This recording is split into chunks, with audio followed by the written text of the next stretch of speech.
Sebagai upaya untuk memastikan terpenuhnya hak-hak perempuan dan anak dalam penyelesaian perkara di peradilan, Kelompok Kerja Perempuan dan Anak Mahkamah Agung menggelar pertemuan dengan stakeholder dan pihak Kementerian Hukum dan HAM Republik Indonesia. Pertemuan ini dipimpin oleh Ketua Kamar Pembinaan Mahkamah Agung, Profesor Takdir Rahmadi, dan dihadiri oleh sejumlah hakim agung, anggota Pokja yang berasal dari Pengadilan Pidana, Pengadilan Perdata, Pengadilan Agama, Pengadilan Militer, Pengadilan Tata Usaha Negara, dan Badan Penelitian dan Pengembangan dan Pendidikan dan Pelatihan Hukum dan Peradilan Mahkamah Agung.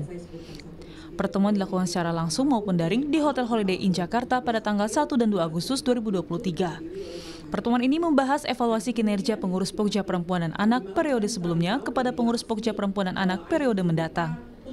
Pembahasan terhadap isu aturan kebijakan melalui peraturan Mahkamah Agung terkait peradilan yang menyangkut perempuan dan anak di pengadilan, serta membahas berbagai vonis pengadilan yang diberikan hakim pada pengadilan yang melibatkan perempuan dan anak. Diharapkan dalam pertemuan ini ada evaluasi dalam penegakan keadilan untuk perempuan dan anak. Isu yang sudah diangkat, berbagai aturan yang sudah dibuat, berbagai perma, sema, yang semuanya itu adalah untuk penguatan bagaimana hakim-hakim dalam melaksanakan tugas dan pekerjaannya, juga bagaimana sikap-sikap hakim di dalam menghadapi perempuan dan anak di dalam berhadapan dengan hukum. Baik dia sebagai perempuan sebagai pelaku, sebagai korban, sebagai pihak. Jadi bukan hanya pidana saja, tapi juga untuk perdata. Karena pihak itu kan perdata. Dalam kesempatan yang sama, Wakil Menteri Kementerian Hukum dan Hak Asasi Manusia Edward Omar Syarif Hiraj menyatakan menyambut baik pertemuan ini.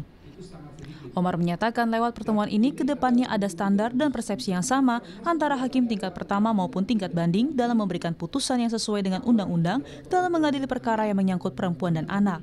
Saya memberikan apresiasi kepada Mahkamah Agung dengan adanya acara seperti ini dan mengundang kami yang kebetulan adalah pembentuk undang-undang. Jadi hakim sebagai pengadili bisa memahami sebenarnya apa maksud dari pembentuk undang-undang merumuskan berbagai formulasi dalam Undang-Undang Tindak Pidana Kekerasan Seksual maupun Kitab Undang-Undang Hukum Pidana. Sejauh ini Pokja Perempuan dan Anak telah menghasilkan 2 rancangan peraturan Mahkamah Agung. Perma tersebut antara lain Perma nomor 3 tahun 2017 tentang pedoman mengadili perkara perempuan yang berhadapan dengan hukum. Ada pula Perma nomor 5 tahun 2019 tentang pedoman mengadili permohonan dispensasi kawin.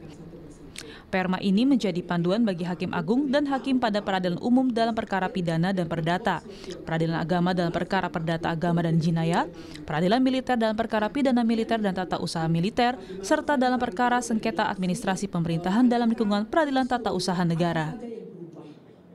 Tim Liputan Kompas TV, Jakarta.